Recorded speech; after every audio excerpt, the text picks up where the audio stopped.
রেস্তোরাঁতে বসে বেশ তো তাড়িয়ে তাড়িয়ে চিংড়ির মালাইকারি, সর্ষে ইলিশ, কাঁকড়ার বিভিন্ন পদ খাচ্ছেন, কিন্তু আর কয়েকদিন পরে তো কিছুই খেতে পাবেন না। আইপিসিসি এক সতর্কবার্তায় জানিয়েছে যে চলতি শতাব্দীতে সামুদ্রিক জলের তাপমাত্রা প্রায় 4 ডিগ্রি বৃদ্ধি পেতে চলেছে। তাই নদীর মোহনাতে চিংড়ি, মাছ, কাঁকড়ার সংখ্যা দিনকে দিন কমে যাবে। কেনই বা কমে যাচ্ছে চিংড়ি, কাঁকড়া, ইলিশ এবং অন্যান্য সামুদ্রিক মাছ?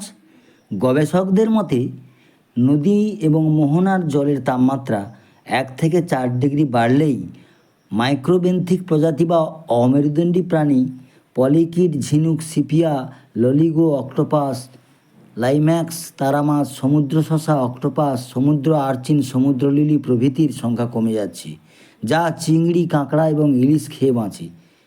আর জলের তাপমাত্রা বৃদ্ধির সঙ্গে সঙ্গে লবণাক্ততা, স্যালিনিটি বা ধীরে ধীরে বৃদ্ধি পাচ্ছে এবং জলে অক্সিজেনের মাত্রা কমে কার্বন ডাইঅক্সাইডের পরিমাণ বৃদ্ধি পাচ্ছে, যার ফলস্বরূপ চিংড়ি, কাঁকড়া, ইলিশ ও অন্যান্য সামুদ্রিক মাছ খাদ্য সংকটে পড়েছে এবং পরপর সংখ্যা কমে যাচ্ছে এবং একসময় এরা সভ্যতা থেকে হারিয়ে গিয়ে লুপ্ত হয়ে যাবে।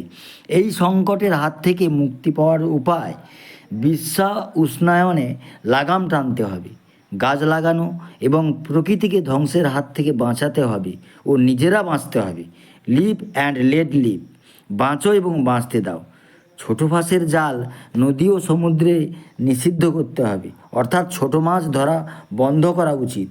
কলকারখানার বর্জ্য এবং দূষিত তেল সমুদ্রে যাতে ছড়িয়ে না পড়ে না মেশে তার ব্যবস্থাও নিতে হবে এবং একটা সুন্দর নির্মল পরিবেশ গড়ে তুলতে হবে।